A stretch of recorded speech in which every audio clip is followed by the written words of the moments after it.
अचानक से कुछ खाने का मन कर जाए तो सोचना पड़ता है कि फटाफट से क्या बनाया जाए।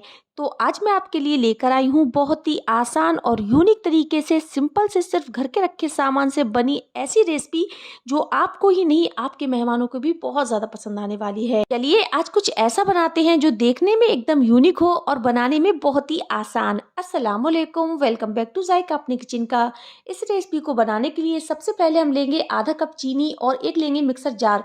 इसमें हमने आधा कप चीनी को डाल देना है और एकदम फाइन पाउडर बना लेना है। तो यहाँ पर हमने आधा कप चीनी को मिक्सर जार में डाल दिया है और इसका एकदम फाइन पाउडर बनाकर तैयार कर लिया है। तो यहाँ पर मैंने चीनी को बिल्कुल फाइन पीस कर तैयार कर लिया है। चीनी का पाउडर हमारा बनकर तैयार हो चुका है। और अब हम लेंगे एक बाउल। बाउल में हम डालेंगे 1/3 कप दूध, यानी कि 1 कप से हमने थोड़ा कम दूध लिया हुआ है। यहाँ पर हमने जो दूध लिया था उसको बाउल में ट्रांसफर कर दिया है और इसमें हम डालेंगे चीनी। तो यहाँ पर आप दूध ज़्यादा ना लीजिएगा, दूध 1/3 कप या आधा कप दूध लीजिएगा। तो यहाँ पर एकदम परफेक्ट रेसिपी और परफेक्ट मेजरमेंट से मैं आपको बता रही हूँ। और इसको हमने अच्छे से मिक्स कर लेना है ताकि जो चीनी का पाउडर है वो दूध में अच्छे से मिक्स हो जाए। तो यहाँ पर हमने दूध को थोड़ा गुनगुना लिया है ताकि जो चीनी का पाउडर है इसमें अच्छे से मिक्स हो जाए।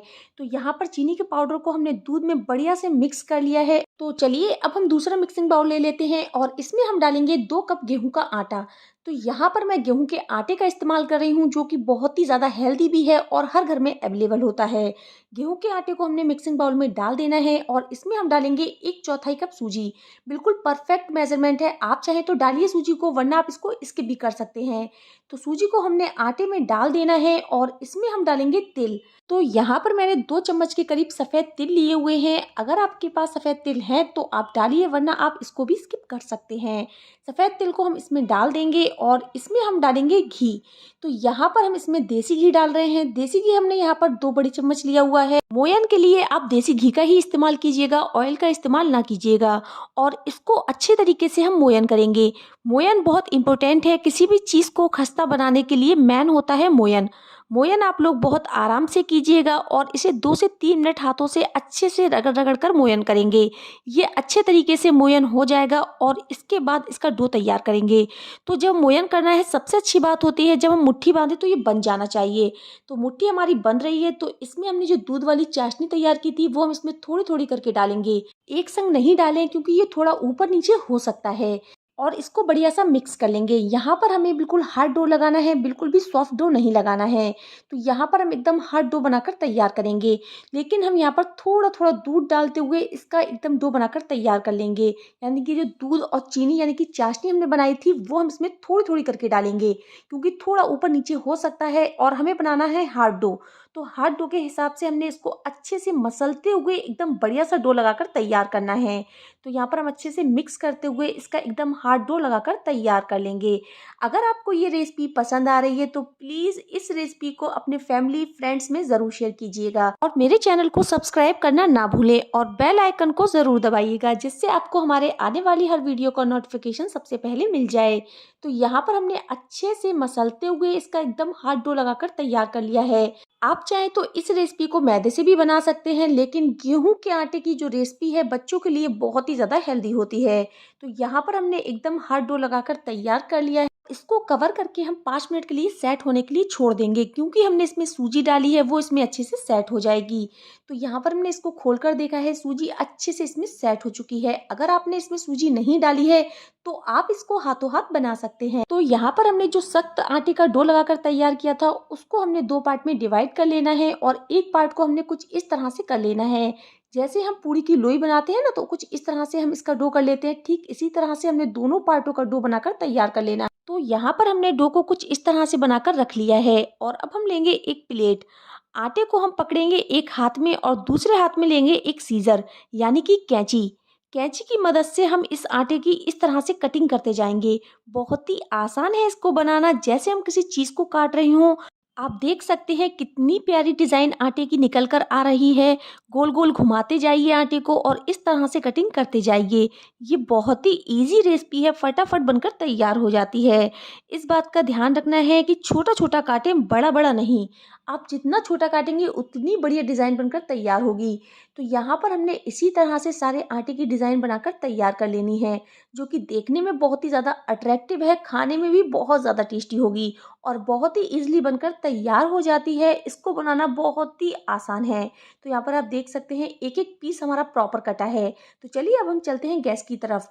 गैस पर हमने कढ़ाई में ऑयल को अच्छे से गर्म कर लिया है और जो हमने डो लिया था उसको हमने हाथ में इस तरह से पकड़ना है और कैंची की हेल्प से हमने इसको कट करना है। लेकिन इस तरह से जो ऑयल की भाप है वो हाथ में ज्यादा लगती है, लेकिन मैंने इसको पहले से ही कट करके रखा हुआ है। तो आधे पीसेस को हम इसमें डाल देंगे। जितनी स्पेस हो कढ़ाई में उतना ही डालें जो आप आसानी से हैंडल कर लें। आप देख सकते हैं कि कितने हल्के हल्के से बबल्स आ रहे हैं और गैस की फ्लेम को हमने लो रखना है, क्योंकि ये हम गेहूं के आटे से बना रहे हैं और हमें ये एकदम क्रिस्प बनाना है ताकि ये अंदर से अच्छे से फ्राई हो जाएं। अगर हम गैस की फ्लेम को फुल कर देंगे तो ये ऊपर से तो ब्राउन हो जाएंगे लेकिन अंदर से कच्चे रह जाएंगे। आप देख सकते हैं कि कितने हल्के हल्के से बबल्स आ रहे हैं और चम्मच से थोड़ा थोड़ा ऑयल इनके ऊपर भी डाल देते हैं ताकि ये अंदर से अच्छे से फ्राई हो जाएं। तो इनको हम उलटते पलटते हुए गोल्डन क्रिस्प होने तक फ्राई करेंगे। तो यहाँ पर हम इसको बाहर निकाल लेते हैं। एक झारे में हम इसका एक्स्ट्रा ऑयल बाहर निकालते हुए हम इसको बाहर निकाल लेंगे। ये बच्चों को तो पसंद आएंगे ही, बड़ों को भी बहुत ज़्यादा पसंद आने वाले हैं और बहुत हेल्दी भी हैं, क्योंकि हमने इसमें गेहूं के आटे का यूज़ किया है। बनाना बहुत ही आसान है, साथ ही आप इसे स्टोर करके 2 महीने तक रख भी सकते हैं। आप देख सकते हैं कितने क्रिस्पी और मज़ेदार बने हैं। तो इसी तरह से हमने दूसरे बैच को भी फ्राई कर लेना है। तो यहाँ पर आपको इस बात का ध्यान रखना है कि गैस की फ्लेम को आपको लो ही रखना है। लो फ्लेम पर हम इसको उलटते पलटते हुए गोल्डन क्रिस्पी होने तक फ्राई करेंगे। तो यहाँ पर हमने इसको इस तरह से फैला दिया है, जितना हमारे कढ़ाई में स्पेस था उतने ही हमने डाले हैं। और जब आप इसको पलटेंगे ना तो हल्के हाथों से पलटिएगा, क्योंकि हमने इसमें दूध का इस्तेमाल किया है और देसी घी का भी यूज़ किया है। तो ये बहुत ही ज़्यादा सॉफ्ट बनकर तैयार हुए हैं, मुंह में घुल जाएंगे ऐसी रेसिपी है ये। और जब ये हल्के हल्के से गोल्डन दिखने लगे तो इनको हम बाहर निकाल लेंगे।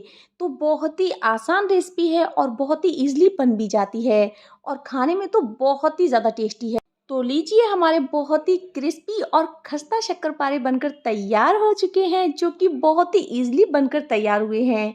आप चाहें तो इसको मैदा से बना सकते हैं या आप इसको नमकीन बना सकते हैं, लेकिन हमने यहाँ पर मीठे शक्करपारे बनाकर तैयार किए हैं और ये बहुत ही खस्ता बने हैं। इसका एक एक पीस प्रॉपर बना है। तो यहाँ पर मैं आपको एक पीस तोड़कर दिखाती हूँ। ये देखिए कितने खस्ता बनकर तैयार हुए हैं। आप इसको एक बार जरूर ट्राई कीजिएगा।